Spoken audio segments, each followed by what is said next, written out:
Si eres aficionado del teatro o de la música, seguramente en algún momento u otro has experimentado un preludio.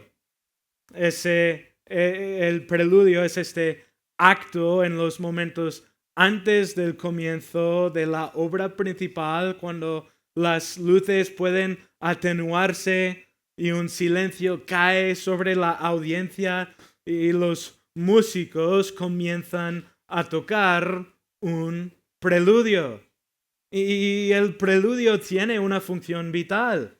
Prepara para el acto principal, apunta al acto principal. Pero es precisamente ese preludio que sí o sí tiene que ocurrir antes del comienzo de este acto principal. En Miqueas 4, el profeta ha estado proclamando el acto principal en los versículos del 1 al 8. Ha proclamado las promesas del futuro glorioso, el reino del Mesías Jesucristo. Pero en capítulo 4, los versículo 9 y adelante, nuestro pasaje esta mañana, Miqueas proclama que antes de este reino glorioso habrá un preludio que anticipa, que apunta al acto principal, a este glorioso reino. Pero antes de ver este preludio con detalle, es importante recordarnos del texto, del contexto de Miqueas. Porque el libro de Miqueas es la historia de dos ciudades. Capítulo 1 dice que el profeta está escribiendo lo que vio acerca de Samaria, la capital del reino de Israel en el norte, y también escribe lo que vio acerca de Judá, la capital del reino de Jerusalén, la capital del reino de Judá en el sur.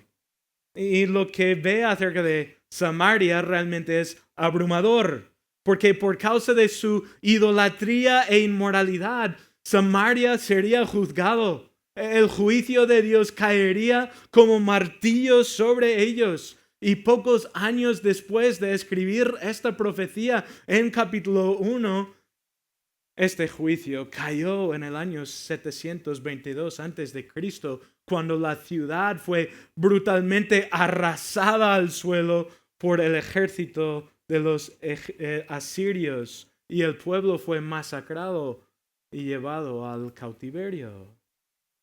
Pero al señalar de la destrucción de esa ciudad rebelde, Miqueas también proclamó un mensaje claro a la otra ciudad, a Jerusalén y el reino de Judá. Y el mensaje fue: tú no eres mejor que tu hermana adúltera. Y el mismo juicio pronto caerá sobre ti. Y Miqueas profetiza este juicio en capítulo 3. Mirad brevemente el versículo 12. Porque por causa de los líderes corrompidos de Jerusalén que devoraron al pueblo y aborrecían lo bueno y amaban lo malo, Miqueas proclama juicio contra ellos en versículo 12, diciendo: por tanto, a causa de vosotros, Sión será arada como un campo, Jerusalén se convertirá en un montón de ruinas, y el monte del templo será como las alturas de un bosque.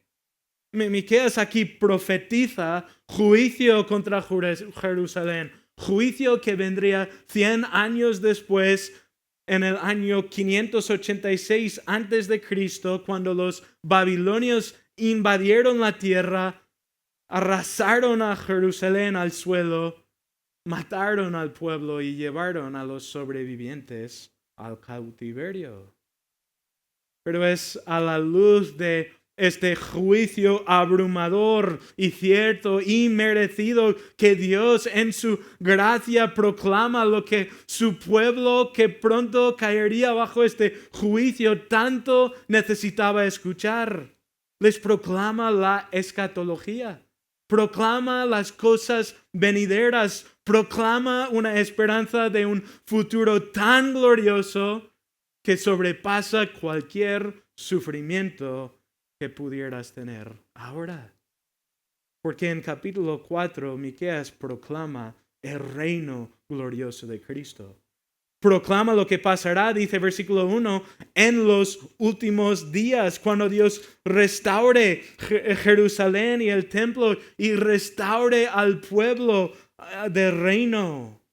Pero sobre todo proclama lo que va a ocurrir en ese día cuando el rey del reino, el Señor Jesús, venga y se sienta sobre el trono de David en Jerusalén. Y dice que bajo su reino de justicia habrá perfecta paz y justicia abundante para Israel y para todas las naciones. Y es a través del Señor Jesús, esta descendiente de Abraham, que todas las naciones de la tierra experimentarán bendición. Y es cierto, hermanos, aquí y ahora los que estamos en Cristo estamos gozándonos de toda bendición espiritual en el Señor Jesucristo, pero lo que las Escrituras proclaman es que vamos en el futuro, bajo su reino, vamos a experimentar esta bendición en toda su plenitud. Y es la gloria de este futuro reino de Cristo que Miqueas proclama en la primera parte de este capítulo, dando esperanza a este pueblo desesperanzado. Pero en versículo 9, mirad el texto, Miqueas les dice, ahora, como un despertar abrupto de un sueño bello, Miqueas recuerda al pueblo que antes que venga este futuro y glorioso reino de Cristo, habrá un preludio. Habrá un tiempo de espera, un tiempo de tribulación y de aflicción. Y sí, como veremos, Miqueas apunta al juicio que pronto caería sobre Judá a manos de los babilonios 100 años después. Pero vemos también que Miqueas, siendo profeta, habla de eventos que no se cumplieron en la invasión babilónica en el año 586 antes de Cristo. Él va a proclamar eventos que solo se cumplirán total y plena y finalmente en lo que las Escrituras llaman el día del Señor. El día del Señor. ¿Qué es el día del Señor? Es este futuro periodo de tiempo proclamado en los profetas y confirmado por el Señor Jesús. Es ese día que tanto Pablo como Pedro dicen que vendrá como un ladrón en la noche. Es ese futuro día de la ira de Dios y del Cordero proclamado en Apocalipsis 6:17, que culmina en la segunda venida de Cristo para juzgar a las naciones y salvar a su pueblo y establecer su reino sobre la tierra.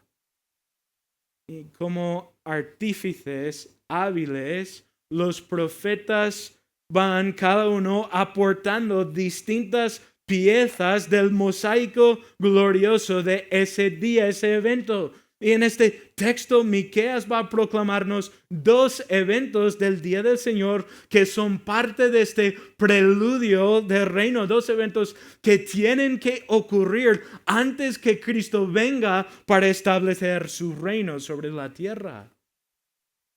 Pero como todos los profetas, Miqueas va a proclamar ese día no como un ejercicio académico para seminaristas o extremistas, sino para que al escuchar del juicio abrumador que viene en el futuro y la salvación sublime que viene en este día del Señor, nos mueve a arrepentimiento profundo a la luz de este juicio y nos lleve a poner toda nuestra esperanza en este glorioso Rey Jesucristo como la fuente de toda nuestra esperanza de salvación y que nos lleve hoy a vivir en santidad a la luz de este día venidero. Y es con estos propósitos esta mañana que vamos a estudiar la escatología de Miqueas 4:9 hasta el 5:1 para ver dos eventos del preludio al reino que nos llevan al arrepentimiento y esperanza. Dos eventos del preludio al reino que nos llevan al arrepentimiento y a la esperanza en el reino de Jesucristo. Y el primer evento en el texto es el exilio y restauración. Un exilio y restauración. Mirad versículo 9, dice el texto. Ahora, ¿por qué gritas tan fuerte? ¿No hay rey en ti? ¿Ha perecido tu consejero que el dolor te aflige como a mujer de parto? Retuércete y gime, hija de Sión, como mujer de parto. Porque ahora saldrás de la ciudad y habitarás en el campo e irás hasta Babilonia. Ahí serás rescatada. Ahí te redimirá el Señor de la mano de tus enemigos. Después de proclamar las glorias del futuro reino del Mesías aquí, Miqueas recuerda a los judíos del juicio inminente. En el futuro experimentarían bendición impensable, pero el texto es enfático. Ahora ellos experimentarían la aflicción. Aflicción que Miqueas describe como los dolores, la angustia como de una mujer de parto. Y la causa de ese dolor se ve en estos versículos. El versículo 9 muestra que serían sin rey y sin consejero. Y versículo 10 nos muestra por qué no habría rey, al declarar que el pueblo saldría de la ciudad y habitaría en el campo. ¿Por qué? Porque la ciudad sería arrasada al suelo tras una invasión y asedio por los babilonios e irían hasta Babilonia, dice el texto. El pueblo sería llevado en cadenas al cautiverio, al exilio. Y esto fue abrumador para Israel. Este pueblo que pasó 400 años en la esclavitud en Egipto, que había sido liberado de la esclavitud por el éxodo, ahora volvería a la esclavitud en el exilio. Pero lo asombroso es que Dios, que proclama el fin desde el principio, ya les había prometido que todo esto iba a suceder. Quiero que veamos eso en Deuteronomio 28. Deuteronomio 28. Hoy vamos a estar viendo muchos pasajes que nos ayudan a ver la gloria y la verdad y la precisión de la palabra de Dios y que todo lo que Él dice en su palabra siempre tiene su cumplimiento. Y vemos esto en Deuteronomio 28 porque es uno de los pasajes donde Dios proclama a la nación de Israel cuáles serían las bendiciones de obedecer el pacto, pero también las maldiciones de desobedecer, de quebrantar el pacto mosaico. Y estas maldiciones eran cosas como el hambre, la peste, la enfermedad, la sequía, derrota en batalla, plagas como de Egipcio, opresión de los enemigos. Pero a partir del versículo 49, Dios declara cuál sería la culminación de estas maldiciones. Si después de todas estas maldiciones, toda esta disciplina divina, Israel todavía rehusara arrepentirse de su pecado, Dios promete que irían al exilio. Mirad versículo 49. Dice, el Señor levantará contra ti una nación de lejos, desde el extremo de la tierra, que descenderá rauda como águila, una nación cuya lengua no entenderás. Versículo 52. Dice, esa nación te pondrá sitio en todas tus ciudades. Y luego versículos 53 al 57 describen las horrendas condiciones de este asedio y podéis leerlo luego. Pero mirad versículo 64, dice: además, el Señor te dispersará entre todos los pueblos, de un extremo de la tierra hasta el otro extremo de la tierra, y ahí servirás a otros dioses de madera y de piedra que ni tú ni tus padres habéis conocido. Y tal como Dios prometió aquí, sucedió. En cada detalle fue llevado a cabo. Babilonia, cuyo símbolo es un león con alas de águila, descendió rauda como águila, como instrumento de disciplina divina sobre el pueblo de Dios, y asediaron Jerusalén. Jeremías 52 relata la historia que bajo Nabucodonosor el asedio duró 3 años, hasta que el hambre ya no se pudo soportar más y el rey y sus hombres valientes de guerra huyeron de noche y fueron capturados. Y a los hijos del rey Sedequías y a todos los príncipes del pueblo, ellos fueron degollados, y el rey fue atado con grillos y llevado junto con todo el pueblo al cautiverio en Babilonia, tal como Dios había prometido 800 años antes aquí en Deuteronomio 28, como consecuencia de quebrar el pacto con Dios. Y volviendo a Miqueas 4, vemos que 100 años antes de este exilio, aún antes de que Babilonia surgiera como potencia mundial, el profeta Miqueas proclamó que el pueblo iría al cautiverio, al exilio en Babilonia. Verían a sus amigos y familiares e hijos muertos de hambre en el asedio, muertos y afligidos con peste, matados por espada, antes de ser llevados en cadenas para ser esclavos en un país lejano donde ni entenderían el idioma. Y todo esto como el castigo merecido y justo por su desobediencia contra un Dios que es bueno y santo. Pero también Él es un Dios misericordioso. Porque en la siguiente línea de versículo 10, después de proclamar el exilio, mirad el texto, dice: allí en el cautiverio en Babilonia, allí en esclavitud bajo disciplina divina, ahí serás rescatada. Ahí te redimirá el Señor de la mano de tus enemigos.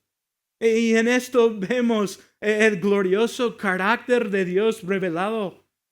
Porque después de proclamar el juicio merecido sobre su pueblo, en el próximo respiro, en el próximo frase, Dios les proclama la salvación y la redención. Dios no es un Dios cruel que se deleita en el castigo de sus hijos. Hebreos 12 nos recuerda que sí, Dios disciplina a cada hijo verdadero para que participemos en su santidad, y hay momentos en que como creyentes, por causa de nuestro pecado y necedad, caemos y experimentamos la disciplina dolorosa de Dios, que Él actúa en nosotros por su amor. Y en estos momentos tendemos a pensar en Dios como un verdugo ejecutando juicios sobre nosotros. Pero aún este texto nos muestra que Él es un buen padre que disciplina a sus hijos para llevarnos al arrepentimiento, y lo que Él desea es nuestra restauración, tal como muestra aquí para su pueblo. Nehemías 9:17 nos recuerda que Él es un Dios de perdón, clemente y compasivo, lento para la ira y abundante en misericordia. Y así cuando estemos bajo su disciplina amorosa, podemos confiar que lo que Dios está buscando es nuestro crecimiento en conformidad a Cristo y nuestra restauración a sus caminos, y podemos arrepentirnos de este pecado, confesando nuestro pecado, sabiendo que Él es fiel y justo para perdonarnos y para limpiarnos de toda maldad. Y aquí en Miqueas, Dios no solo promete disciplina severa sobre su pueblo pecaminoso, Él también promete su restauración. Y es precisamente lo que ocurrió. Jerusalén sí fue conquistado por los babilonios y llevado al cautiverio en 3 olas de cautivos. Pero tal como el Señor prometió por Jeremías e Isaías, 70 años después Dios derrotó a los babilonios por medio de un rey pagano llamado Ciro, quien luego decretó que los judíos volviesen a la tierra, volviesen a Jerusalén para reedificar la ciudad y el templo. Y tenemos el relato histórico en los libros de Esdras y Nehemías. Y aquí Miqueas proclama esta restauración, que como una mujer de parto sufrirían, este pueblo sufriría el dolor de la destrucción de Jerusalén e irían al exilio, pero como el gozo que viene cuando nazca este niño, ese dolor del exilio daría luz al gozo de la redención y salvación que Dios iba a obrar. Y esta promesa fue cumplida en el futuro cercano a cuando Miqueas la escribió. Pero esto es donde tenemos que tener cuidado y prestar atención. Porque como tantas veces es el caso con los profetas, al proclamar el día del Señor, los profetas muchas veces miran a un evento, una invasión, un juicio, una liberación que tendría un cumplimiento cercano a sus días, pero usan ese juicio o liberación para apuntar a un juicio, una liberación mayor y final que ocurrirá en los últimos tiempos, en el día del Señor. Y algunos han descrito este cumplimiento cercano y lejano como el efecto al mirar una cordillera de montañas. Me acuerdo de cómo para un cumpleaños, cuando yo era joven, quise subir las montañas cerca de mi casa con mis amigos y llegar a la cima. Y salimos de casa y unas horas después pudimos ver la cima de esta montaña e íbamos rápido porque parecía muy cerca. Pero nada más al llegar a la cima de esta montaña, nos dimos cuenta de que esto no era la cima. Lo que pudimos ver desde nuestra perspectiva no fue la cima de la montaña, solo una estribación. Y lo que quedaba aún más adelante, más elevado, fue la cima verdadera. Así es muchas veces cuando los profetas proclaman el día del Señor. Proclaman ciertos eventos que parecen ser cumplidos en la historia inmediata. Como Miqueas aquí proclama un exilio y restauración y parece que tiene su cumplimiento con el exilio en Babilonia y luego con la restauración que vemos en Esdras y Nehemías. Pero es solo tras este cumplimiento que vemos que este no era la cima. No era el cumplimiento final de esta promesa, solo fue un anticipo, porque después de todos estos eventos, después del exilio y la restauración del pueblo a Jerusalén bajo Ciro, Dios declara otra vez por el profeta Zacarías que estos eventos todavía quedaban en el futuro. Proclama un futuro exilio y restauración del cautiverio, diciendo, he aquí, salvaré a mi pueblo de la tierra del oriente y de la tierra donde se pone el sol, y los traeré y habitarán en medio de Jerusalén. En capítulo 9, proclama aquel día cuando librará a los cautivos. En capítulo 10, proclama aquel día cuando los hará volver de la tierra de Egipto y de Asiria, de Galaad y del Líbano, para que habiten Jerusalén en la presencia de Dios. Zacarías entonces proclama repetidamente que el cautiverio babilónico y restauración que Miqueas proclama aquí no fue la cima. Hay todavía un futuro día cuando Jerusalén será destruida otra vez, o había un futuro día cuando Jerusalén sería destruida otra vez y el pueblo esparcido una vez más entre las naciones. Y es lo que Jesús proclamó en Lucas 21, los versículos del 23 al 24. Como consecuencia de haber rechazado al Mesías en su primera venida, Jesús dice, habrá una gran calamidad sobre la tierra e ira para este pueblo, hablando de los judíos, y caerán a filo de espada y serán llevados cautivos a todas las naciones, y Jerusalén será hollada por los gentiles hasta que los tiempos de los gentiles se cumplan. Y es precisamente lo que ocurrió en el año 70.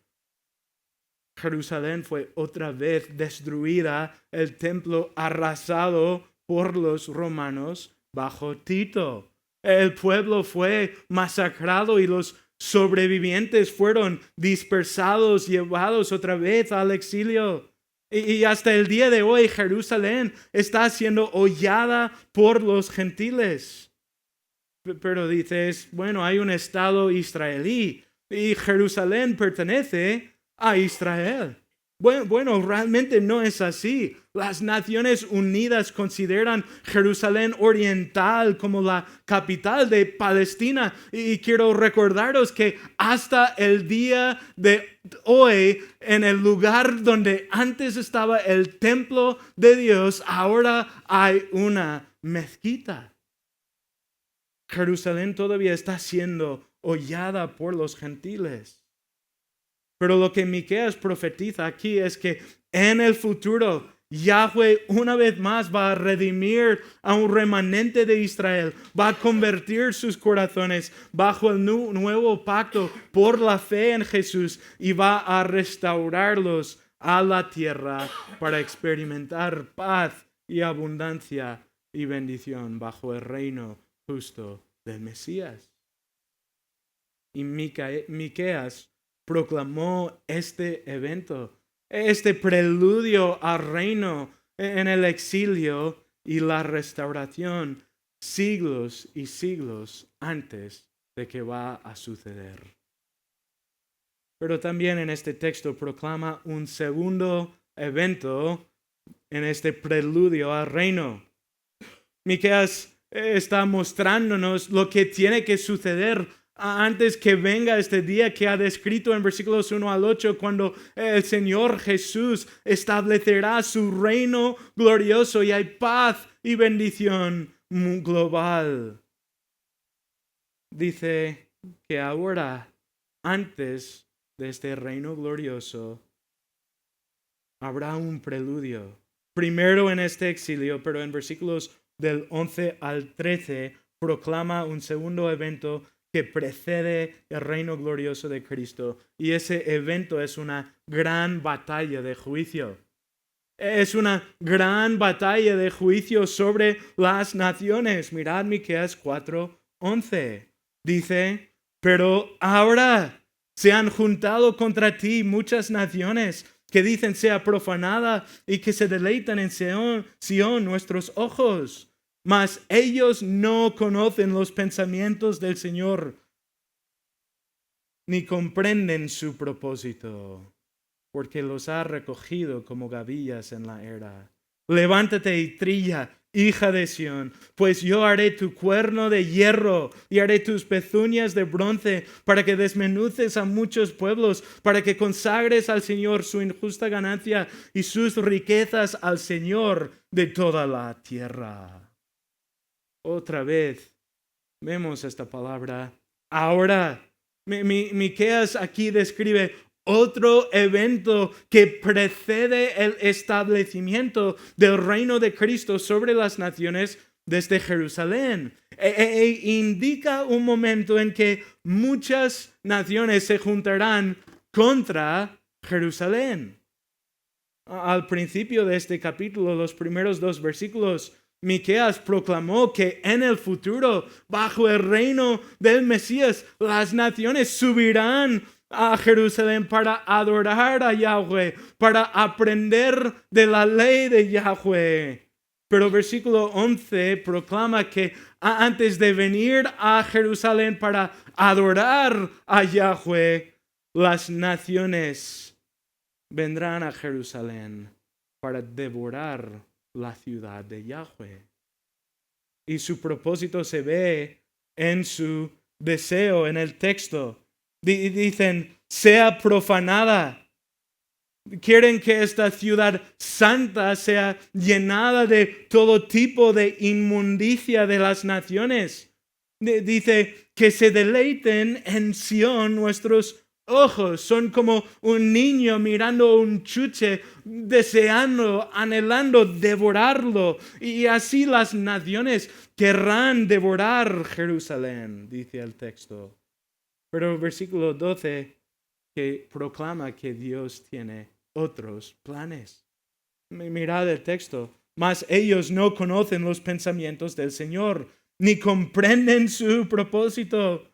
Las naciones se reunirán contra Jerusalén pensando conquistarla y saquearla. Pero Dios tiene otro propósito para ellos. Porque es Él realmente quien los ha reunido ahí. Mirad el final del versículo 12. Dice que Dios los ha reunido. Dios los ha recogido como gavillas en la era. Y sabemos, la era fue y es este lugar donde se recogían las gavillas para ser golpeados y machacados e incluso trillados bajo los pies del buey. Y en versículo 13, Dios dice que es Sión, los habitantes de Jerusalén, que trillarán las naciones. Mirad el texto, dice, levántate y trilla, hija de Sión, pues yo haré tu cuerno de hierro y haré tus pezuñas de bronce. Y la idea ahí es que Dios va a fortalecer el poder de Israel. Dice, para que desmenuces a muchos pueblos y para que, literalmente dice el texto, para que yo consagre al Señor su injusta ganancia y sus riquezas al Señor de toda la tierra. Esta palabra consagrar es la misma palabra que se usó en Josué 6 cuando Israel conquistó Jericó y Dios mandó al pueblo, proclamó al pueblo que todo lo que había en la ciudad sería dedicada al anatema, consagrada a destrucción total. Y solo el oro y plata y los utensilios serían salvados y puestos en el tesoro del templo. Pero de la misma manera, Dios aquí proclama que en el futuro todas las naciones se juntarán contra Jerusalén, vendrán para saquear y conquistar la ciudad, pero lo harán sin saber que realmente es el Señor Dios quien los ha reunido, quien con el propósito de dedicarlas al anatema, a una destrucción de juicio abrumador y un despojo total. Y al leer esta profecía, algo está claro. Esto no fue cumplido ni en la invasión de los babilonios, ni en el año 70 con los romanos, porque en ambas ocasiones Jerusalén fue destruido y las naciones tuvieron la victoria. Y no se ha cumplido en cualquier otro evento en la historia hasta el día de hoy. Entonces, ¿qué significa esto? Que su cumplimiento todavía es futuro. Y Miqueas, junto con los profetas, proclama un futuro día, el día del Señor, cuando Él reunirá a las naciones para ejecutar juicio justo sobre ellos. Y en aquel día Dios tendrá la victoria.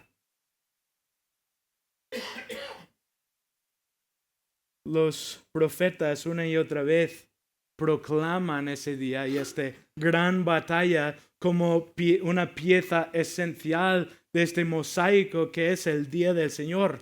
Y quiero que tomemos un par de minutos para leer algunos de estos pasajes. Primero en Joel 3. Joel 3, unas páginas atrás en tu Biblia. Joel 3, comenzando en el versículo 1. Joel 3:1 dice: porque he aquí que en aquellos días y en aquel tiempo, cuando yo restaure el bienestar de Judá y Jerusalén. Y aquí notamos que tanto Miqueas como Joel asocia esta gran batalla con el momento en que Dios va a restaurar su pueblo en el futuro. Y dice versículo 2, reuniré a todas las naciones y las haré bajar al valle de Josafat, un nombre que significa Yahweh juzga. Y ahí dice el texto, entraré en juicio con ellos a favor de mi pueblo y mi heredad Israel, a quien ellas esparcieron entre las naciones y repartieron mi tierra. Dios va a entrar en juicio contra ellos y versículos 3 al 8 proclaman las acusaciones, el pecado de las naciones que traen este juicio de Dios sobre ellos. Pero es Dios quien convoca a las naciones a este juicio. Mirad versículo 9. Dios les llama a prepararse para la guerra. Versículo 11 dice, apresuraos y venid, naciones todas de alrededor, y reuníos ahí. Versículo 12 describe el juicio. Dice, despiértense y suban las naciones al valle de Josafat, porque allí me sentaré a juzgar a las naciones de alrededor. Meted la hoz, que la mies está madura.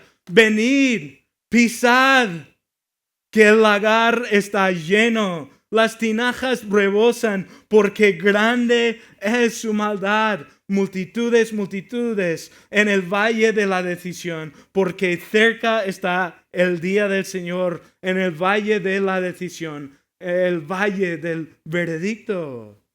En Joel, Dios proclama que en ese día, el día del Señor, Dios va a reunir a las naciones y como uvas en el lagar, va a aplastarlas bajo juicio abrumador.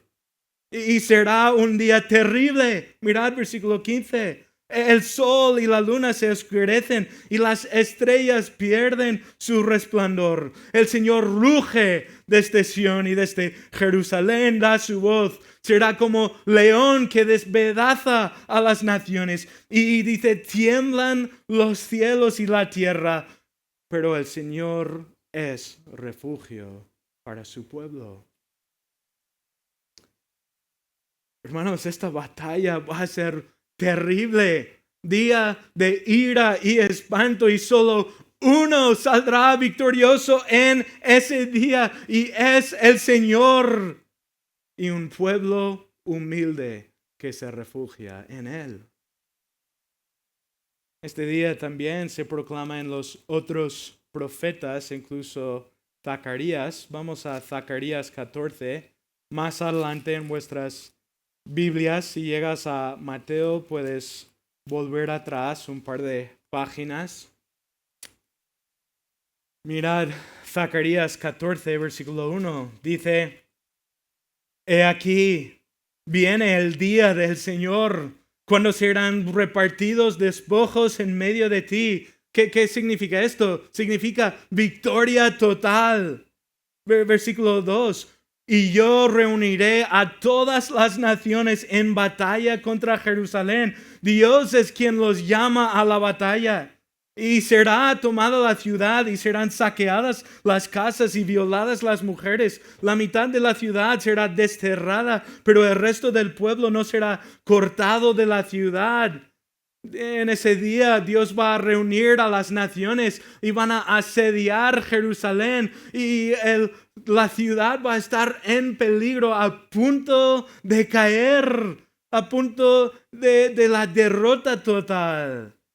Pero es en ese momento, en el día del Señor, con las naciones reunidas contra Jerusalén, que mirad versículo 3, dice, entonces saldrá el Señor y peleará contra aquellas naciones como cuando Él peleó el día de la batalla. Jerusalén será salvo porque Dios mismo saldrá para pelear a su favor. Y esto no habla de su presencia espiritual con su pueblo. Él vendrá en la carne. Mirad versículo 4, dice, sus pies se posarán aquel día en el monte de los olivos que está frente a Jerusalén, al oriente. Hermanos, este es el Señor Jesús que ascendió del monte de olivos y ascendió sobre las nubes y dijo que Él volverá de la misma manera y al mismo lugar de donde salió. Y esto es una imagen de este momento cuando Él viene, cuando Él vuelve para hacer guerra contra las naciones y salvar a su pueblo. Y mirad el fin del versículo 5, dice, vendrá Yahweh mi Dios y todos los santos con él. Zacarías aquí escribe después de Miqueas. Escribe después del asedio babilónico y también proclama un futuro día de ira cuando todas las naciones se reunirán en batalla contra Jerusalén, rodearán Jerusalén y en aquel día será el Señor mismo que vendrá con sus santos y plantará sus pies sobre el monte de olivos y Él juzgará y vencerá a sus enemigos y las naciones que hacen injusticia. Y versículo 9 dice que es en aquel día, es tras esta gran batalla que el Señor será rey sobre toda la tierra. A aquel día el Señor será uno y uno su nombre, porque todos los otros reyes están bajo sus pies. Dios, Cristo, antes de establecer su reino, vendrá para juzgar y derramar su furor y juicio sobre las naciones en una gran batalla. Pero es en Apocalipsis 19 donde vemos la proclamación final de esta batalla. Acompañadme a Apocalipsis 9, porque Apocalipsis 19 confirma que es precisamente cuando las naciones se reúnen para batalla que nuestro Señor Jesús volverá y establecerá su reino. En capítulo 16 de esta profecía dice que los reyes de todo el mundo son reunidos para la batalla, dice el texto, del gran día del Dios Todopoderoso. Y son reunidos en un lugar que se llama Armagedón. Pero en Apocalipsis 19 es donde vemos la batalla. Mirad versículo 11 de este texto. Juan dice, y vi el cielo abierto, y he aquí un caballo blanco. El que lo montaba se llama Fiel y Verdadero, y con justicia juzga y hace guerra. Sus ojos son una llama de fuego, Y sobre su cabeza hay muchas diademas, soberanía total. Y tiene un nombre escrito que nadie conoce sino Él. Y está vestido de un manto empapado en sangre. Y su nombre es el Verbo de Dios. Juan ve aquí una visión del Señor Jesús, el Hijo de Dios, glorificado y coronado, que viene a juzgar y hacer guerra. Y tal como Zacarías profetizó, Él viene con los santos. Mirad, versículo 14 dice, y los ejércitos que están en los cielos, vestidos de lino fino, blanco y limpio, le seguían sobre caballos blancos. Versículo 15, de su boca sale una espada afilada para herir con ella a las naciones y las regirá con vara de hierro. Y Él pisa el lagar del vino, del furor, de la ira de Dios Todopoderoso. No sé cuál sea tu perspectiva de Jesús, que es un buen hombre, que es un buen maestro, que es un amiguito que está ahí para cuando lo necesites. Estos proclaman al Señor, estos versículos proclaman al Señor Jesús tal y como Él es. Versículo 16 dice, en su manto y en su muslo tiene un nombre escrito, Rey de Reyes y Señor de señores. Jesucristo es el Señor, el Rey que gobierna todo y el Rey que juzga todo. Juan 6 dice que todo juicio le ha sido entregado. Y es Él que pisa el lagar del vino, del furor, de la ira de Dios. Y es Él que derrama esta ira sobre todo pecador que no se arrepiente de su pecado. Y el fin de ello se ve en los versículos del 17 al 21. Dice, y vi a un ángel que estaba de pie en el sol y clamó a gran voz diciendo a todas las aves que vuelan en medio del cielo, venid, congregaos para la gran cena de Dios, para que comáis carne de reyes, carne de comandantes y carne de poderosos, carne de caballos y de sus jinetes y carne de todos los hombres, libres y esclavos, pequeños y grandes. No importa quién seas, caerás sobre este juicio si no estás en Cristo. Entonces vi a la bestia, a los reyes de la tierra y a sus ejércitos reunidos para hacer guerra contra él que iba montado en el caballo y contra su ejército. Y la bestia fue apresada, la bestia es el anticristo y con ella el falso profeta que hacía señales en su presencia con las cuales engañaba a los que habían recibido la marca de la bestia y a los que adoraban a su imagen. Los dos fueron arrojados vivos al lago de fuego que arde con azufre, y los demás fueron muertos con la espada que salía de la boca del que montaba el caballo, y todas las aves se saciaron de sus carnes. Esta es la batalla proclamada. Todas las naciones de la tierra con toda su supuesta fuerza, guiadas por anticristo, reunidas para hacer guerra contra el Cristo y sus santos. Y en un instante, el Señor Jesucristo, en perfecta y abrumadora santidad y justicia, derrama su furor justo sobre todo rebelde pecador, los mata a todos y gana victoria total. Y de ahí en adelante vemos que Él establece su reino justo y glorioso. Este es el juicio que vendrá en los últimos días, en esta gran batalla, y Jesucristo tendrá la victoria. Y es precisamente esta gran batalla y gran victoria que Miqueas profetiza en versículos 11 al 13 de nuestro texto, volviendo a Miqueas 4. Y esta proclamación habrá sido de gran ánimo y esperanza para el pueblo de Israel, porque ahora iban a sufrir.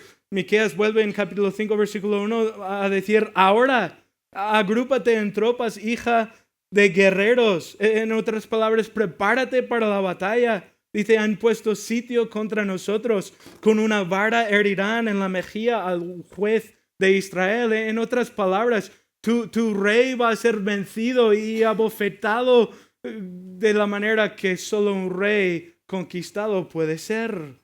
E Israel iría al cautiverio. Y Miqueas proclama este juicio para que ellos se arrepintiesen del pecado que les iba a llevar al cautiverio. Pero también proclama esta profecía para que ellos fijaran su esperanza en la venida de este rey proclamado en el siguiente versículo. Este rey que nacería en Belén, que sería gobernante en Israel y que pronto vendrá para juzgar a las naciones rebeldes y para salvar a su pueblo y establecer su reino. Y querido amigo, este rey es el Señor Jesucristo, el Hijo de Dios, a quien Dios envió al mundo por primera vez, para morir en la cruz, para el perdón de nuestros pecados, llevando a cabo la redención de todo aquel que invoque el nombre del Señor. Y la promesa de las Escrituras es que todo aquel que cree en Jesús, que Jesús es el Cristo, el Hijo de Dios, quien murió en la cruz y resucitó el tercer día, y todo aquel que cree en Él arrepintiéndose de sus pecados, esta persona será salvo, hallará refugio en la sangre de Jesucristo, sus pecados serán perdonados y Él no caerá bajo esta ira venidera. Será salvo. Y el llamado de las Escrituras hoy es arrepiéntete. Arrepiéntete de tu pecado y rebeldía, porque como dice Hechos 17:31, Dios ha establecido un día en que Él va a juzgar al mundo por medio de un hombre, el hombre Jesucristo, y Dios dio la prueba al resucitarle de entre los muertos, y Él pronto volverá, y cuando Él venga, vendrá para juzgar. Vendrá con espada de dos filas que sale de su boca ejecutando juicio sobre todo pecador no arrepentido. Derramará el pleno furor de la ira de Dios contra todo pecador. Y las Escrituras dicen que en aquel día los hombres clamarán a los montes para que caigan sobre ellos y les escondan de la ira de Dios. Pero las Escrituras dicen que no hay cómo escapar de la ira de Dios en ese día. Solo tomando refugio en el Hijo amado de Dios. Solo creyendo en Él para el perdón de tus pecados. Este día viene y la pregunta para ti hoy es, ¿estás preparado para este día? Porque segundo de Pedro 3:9 nos recuerda que Dios es paciente. Dice, el Señor es paciente para con vosotros, no queriendo que nadie perezca, sino que todos vengan al arrepentimiento. Este juicio no ha venido hasta el día de hoy porque Dios es paciente, pero ciertamente vendrá. Dios dio la prueba que Él va a juzgar porque juzgó al mundo una vez por el diluvio, y Pedro nos dice que otra vez en el futuro también va a juzgar tal como proclamó, pero Él es paciente para que vengas al arrepentimiento. Pero Pedro también dice en versículo 10, pero el día del Señor vendrá como ladrón. Súbitamente, cuando no lo esperas, y en aquel día el juicio será inescapable para todo aquel que se encuentre fuera de Cristo. Dios es paciente y te llama ahora en su gran misericordia a arrepentirte de tus pecados y a creer en Jesucristo, tomar refugio en el Señor Jesucristo y escaparás el día de la ira de Dios. Pero Pedro también nos ayuda como creyentes a saber cómo hemos de responder ante la proclamación de este futuro día del Señor.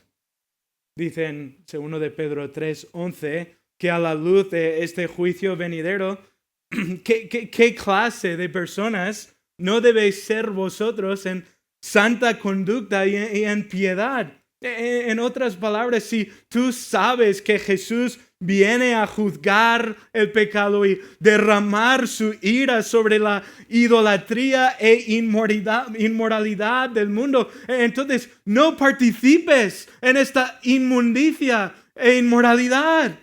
No seas amigo del mundo. Amistad con el mundo es enemistad con Dios. Y el pecado que ahora y hoy podrías estar escondiendo y atesorando en los rincones de tu corazón, este es el mismo pecado que Cristo un día viene a juzgar.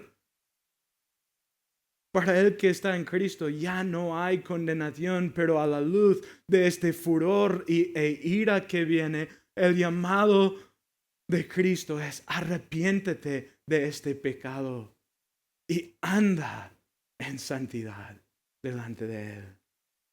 ¿Qué clase de personas no debéis ser vosotros en santa conducta y en piedad?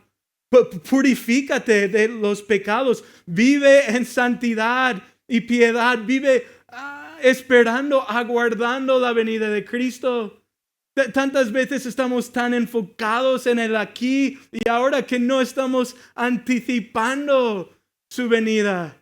Estamos deseando jugar un poco más con las cosas de este mundo en lugar de esperar y aguardar y atesorar las mayores riquezas de gloria que vendrá cuando el Señor Jesús venga y estemos con Él y disfrutemos de plenitud, de gloria y gozo en su reino para siempre. No anhelemos las cosas de este mundo, sino como Pedro dice al final de esta sección, nos llama a responder adecuadamente. Dice: por tanto, amados, puesto que aguardáis estas cosas, procurad con diligencia ser hallados por Él en paz, sin mancha e irreprensibles en su venida. Esta es nuestra oración, este es nuestro llamado como creyentes a la luz del gran día del Señor. Oremos. Señor y Dios, te adoramos por tu justicia y tu juicio.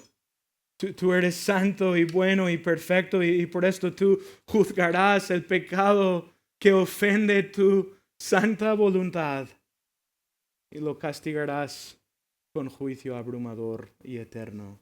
Y nosotros reconocemos que nosotros somos pecadores y merecemos este juicio, pero te agradamos, te adoramos, oh Dios, te agradecemos porque tú enviaste a tu Hijo amado Jesús, quien recibió y apaciguó toda la ira de Dios que debía haber sido derramada sobre nosotros.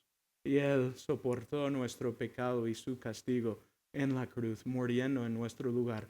Gracias por el perdón que hay en Cristo y que ahora no hay condenación para los que por la fe se han refugiado en el Señor Jesucristo.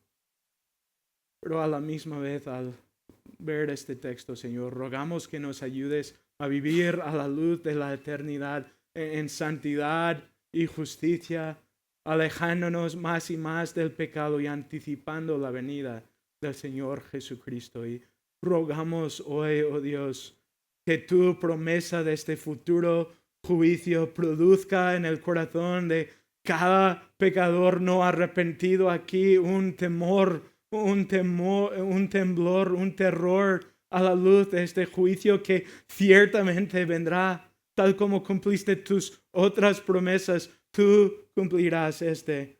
Y rogamos que tú obres en los que están aquí sin ti, oh Cristo, para que teman este día y que huyan a Cristo para hallar en él el refugio de esta ira de Dios que merecemos, que por la fe en Cristo Jesús hallen perdón. Gracias porque se ha abierto una fuente de perdón en la sangre de Cristo y su llamado es venid, venid a Él. Oramos, oh Dios, que tú hagas lo que solo tú puedes hacer, salvando a más pecadores. En el nombre de Cristo. Amén.